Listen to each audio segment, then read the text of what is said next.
Shalom shalom, j'espère que vous allez bien. Nous nous retrouvons aujourd'hui pour la paracha Nasso et nous allons découvrir à travers cette paracha les secrets pour un amour durable.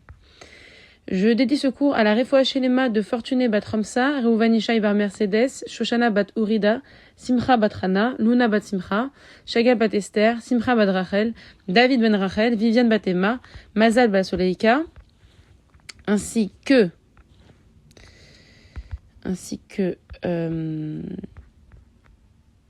Korava bat Benkia Chaya.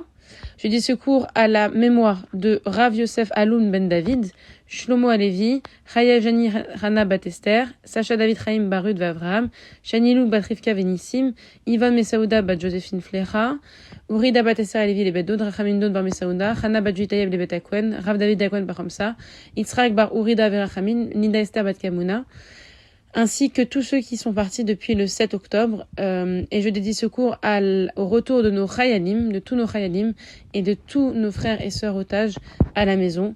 Un bon zivou pour Ayala Batia Adassa Batsimcha, Vered Batushana, Anaël Batsipora Rachel, Eliana Batnatani, ainsi que toutes les célibataires et tous les célibataires. Et bien sûr, de très bonnes nouvelles et de bons accouchements pour toutes les mamans à venir. Dans cette paracha de Nasso, eh bien, nous allons découvrir quels sont les éléments qui permettent à l'amour de durer, et notamment dans un couple, à travers l'apprentissage du savoir aimer. Par le biais de deux personnages qui sont étudiés et analysés durant cette paracha. Il y a la femme Sota et l'homme Nazir. C'est en fait l'antithèse du savoir-aimer. C'est justement l'expression, l'incarnation de deux façons de mal aimer. Alors, nous allons déjà étudier la femme Sota. Qui était cette femme Sota ? La femme Sota était une femme soupçonnée par son mari d'adultère parce qu'elle s'était isolée avec un homme et son mari l'avait prévenue de cesser toute relation avec cet homme. Et alors, il y a une procédure qui se met en place pour cette femme-là, pour voir si c'est vrai ou si c'est faux. Elle devait boire des eaux dans lesquelles se trouvait un parchemin mentionnant le nom d'Akadosh Baruch Hu. En fait, ce qui se passe à ce moment-là, c'est que c'est ce qu'on appelait les eaux amères de la malédiction. C'était les eaux que le Kohen faisait boire aux femmes qui étaient donc soupçonnées d'infidélité, d'adultère. Dans ces eaux, on mettait donc un morceau de parchemin, où on avait les versets de la paracha Sota, et compris le nom d'Hachem. Et à ce moment-là, les lettres saintes fondaient et laissaient place à une boisson qui allait révéler finalement le sort de la femme. Si le ventre gonflait, et ça veut dire que cette femme avait trahi son mari et alors elle mourrait.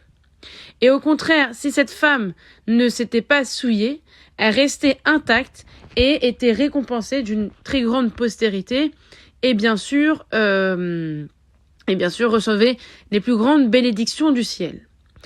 Cette description se précède d'un élément essentiel. On dit le Kohen, qui servait dans le temple, ne recevait pas de salaire à ce titre et vivait du don obligatoire que les Juifs devaient lui faire quotidiennement.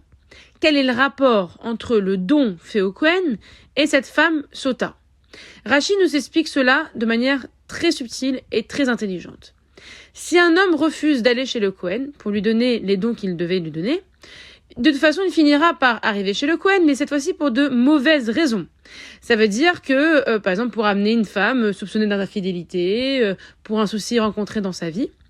Et en fait, Rashi nous explique que si on n'est pas capable de donner aux personnes extérieures, que ce soit le Kohen, ou c'est un membre de sa famille, ou n'importe qui, eh bien, on va rencontrer des problèmes de couple. Ça veut dire que celui qui n'est pas capable de donner, n'est pas capable non plus d'aimer. En fait, c'est-à-dire que le don de soi, le don de la personne qu'on va faire, de savoir aimer, eh bien, c'est très important, et de savoir donner. En effet, la majorité des divorces commencent non pas par des disputes, mais par des petites bêtises, des petites broutilles. Pourquoi tu m'as dit cela ? Pourquoi tu n'as pas fait cela ? Pourquoi est-ce qu'elle m'a dit cela ? Et donc les conjoints sont prêts à se séparer aujourd'hui dans notre société, à divorcer, parce qu'ils n'ont pas su s'écouter, parce qu'ils ont campé sur leur position, parce qu'ils se sentent plus intelligents que l'autre, parce qu'en fait l'orgueil, l'humilité, le manque d'humilité, la paresse, l'empressement, l'égoïsme fait que en fait le corps, notre instinct un petit peu animal veut à tout prix s'affirmer, montrer qui est le patron, qui est la chef dans ce monde, quitte à oublier en fait notre part d'humanité et d'homme. Et en fait, quand on comprend que notre corps n'est qu'un vêtement, et que finalement ce qu'il faut embellir, ce n'est pas notre corps mais notre neshama, notre intériorité, eh bien là on comprend que finalement, si on veut de l'amour au sein de notre foyer, de l'amour entre deux personnes, de l'amour, de l'amitié, toute relation en fait finalement humaine, il faut savoir aussi faire des concessions, travailler sur soi et savoir donner. Et donner du bien, pas donner des maladresses et de mauvais mots. Et en effet, l'objectif d'un mariage, ce n'est pas d'avoir raison, mais d'être unis. Excuse-moi si je t'ai mal parlé. Ce n'est pas une défaite de s'excuser envers une personne. Au contraire, le pardon, l'excuse, c'est ce qu'il y a de plus beau. Akadosh Baruch Hu nous pardonne tout le temps. Si nous sommes que des poussières et que cendres, nous, à notre petitesse, si Hachem pardonne à l'homme pour toutes ses fautes, on se doit de pardonner à l'autre. C'est très important. Et cette âme qui est entièrement pure, qui prône l'amour de l'autre, le respect de l'autre, la considération de l'autre, cette âme-là, il faut la chérir et il faut l'enrichir. Et en fait, il faut savoir prendre la responsabilité de nos actes, assumer l'erreur pour justement faire révéler, faire jaillir l'essence de ce qu'on est en tant qu'homme, avec un grand H, en tant qu'humain. Il ne faut pas oublier que l'unité entre deux âmes est extrêmement importante. C'est ce qu'il y a de plus dur à faire, mais c'est ce qu'il y a aussi de plus beau quand ça fonctionne très bien. Le deuxième exemple que nous avons dans cette paracha, c'est le nazir. Le nazir, c'est un homme qui, en fait, a fait vœu de ne pas consommer de pain et s'impose d'autres formes d'abstinence. Il veut s'abstenir de certains plaisirs pour se rapprocher d'Akadosh Baruch Hu. Mais à la fin de cette période d'abstinence, il devait apporter un sacrifice car il avait quelque chose à se faire pardonner. Alors on se dit, mais on comprend pas. Il se met en abstinence, il consomme pas de vin, c'est pas considéré comme un homme saint? Eh bien non. En fait, Hachem nous dit que pour l'aimer, il faut savoir profiter des choses de ce monde, des plaisirs de ce monde. Attention, donc Ta'anit 11a, des plaisirs sains, bien évidemment. Mais que en fait, on ne peut servir Hachem que si on intègre ce qu'on est, des humains avec notre dimension corporelle. Et c'est-à-dire qu'on doit, entre guillemets, sanctifier notre corps, on doit passer par notre corps, par le matériel, pour ensuite arriver à un niveau de sainteté et de spiritualité précis.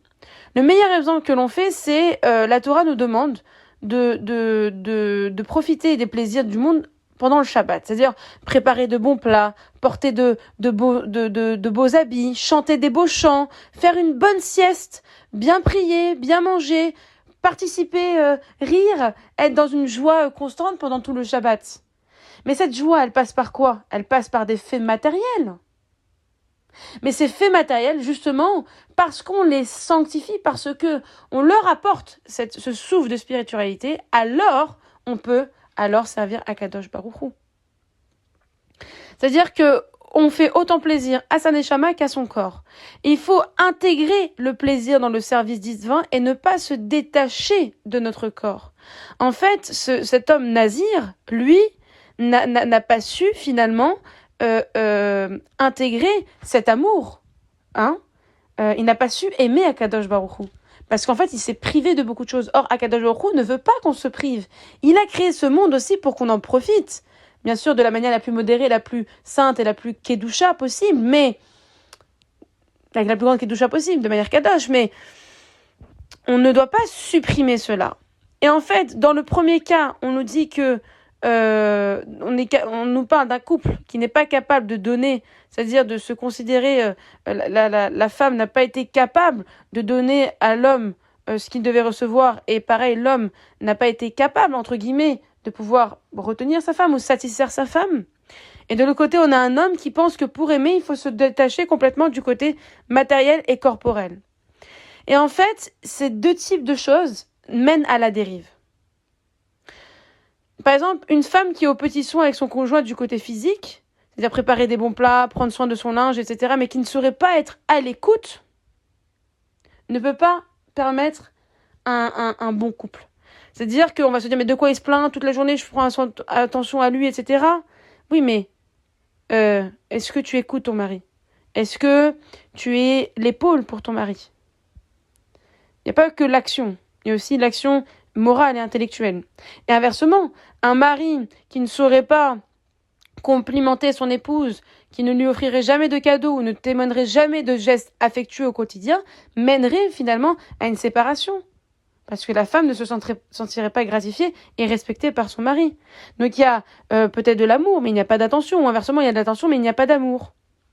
Donc, comment ne pas tomber dans ces deux travers? La paracha nous apporte deux belles réponses dans la suite de la paracha. Déjà, elle passe en revue toutes les différentes offrandes apportées aux 12 chefs de tribus. Et on a l'impression que c'est très répétitif. Mais la Torah détaille toutes ces offrandes des 12 princes pour apprendre que Hachem prête attention à chaque action. La semaine dernière, on a dit que Akadosh Baruch Hu, on avait voulu qu'il y ait un décompte du nombre d'âmes, etc. Et ça veut dire quoi? On disait, mais pourquoi faire ça? C'est-à-dire que Hachem prouve que chaque personne est unique et qu'on a besoin de chaque personne dans ce monde. Donc ça, c'est la première chose. Et là, pareil, il y a tout le décompte parce qu'on fait le décompte de chaque offrande. Parce que chaque offrande a son importance. Elle a été faite avec tout le cœur de la personne qui l'apporte. Et en fait, l'homme est chéri parce qu'il a été créé à l'image d'Akadosh Baruch Hu. C'est-à-dire qu'on a tous une valeur, on a tous une neshama, on a tous une étincelle divine en nous. Et pardon, la paracha nous apprend à aimer en intégrant les deux dimensions en permanence, et physique et psychologique. Pour aimer vraiment son conjoint, il faut prendre soin de tous ses besoins. Il faut anticiper ses besoins. Ça, c'est ce qu'on m'a dit hier, d'une parole d'une personne que j'apprécie beaucoup. Il faut anticiper ses besoins et il faut aussi anticiper les besoins de l'autre. Et c'est grâce à ça qu'on peut avancer. Et c'est ça qui permet d'avoir le respect, l'admiration, l'écoute de l'autre. Mais il faut aussi se capable de se préoccuper de son aspect spirituel. Et en même temps de se préoccuper de ses besoins concrets. Discuter avec la personne, prendre du temps, aider. Et ce n'est pas un hasard que cette paracha est lue après la fête de Shavuot. Shavuot, on vous rappelle, c'est le mariage entre Akadosh Baruch Hu et le peuple juif. On lit la Ketouba pendant Shavuot. C'est-à-dire qu'on renouvelle nos vœux le 6 Sivan avec Akadosh Baruch Hu. Et au lendemain du mariage, la Torah nous donne le secret d'un amour durable. Ça, c'est incroyable. C'est-à-dire que quand on est capable de s'aimer et d'aimer l'autre pleinement, alors on permet d'associer deux éléments essentiels, le matériel et le spirituel. Alors qu'on puisse, avec cette paracha Nasso et ce beau Shabbat, qu'on puisse être dans la joie, dans le bonheur, que tous les couples connaissent des moments difficiles, puissent s'unir à nouveau, puissent être à l'écoute, dans le respect, dans le don de soi à l'autre et dans l'amour de l'autre. Et je dédie aussi ce cours particulièrement à Rav David Akwan Parchamsa, mon grand-père, pour qui c'est la Iloula, ce Shabbat et cette semaine. Que des bonnes choses, Shabbat Shalom.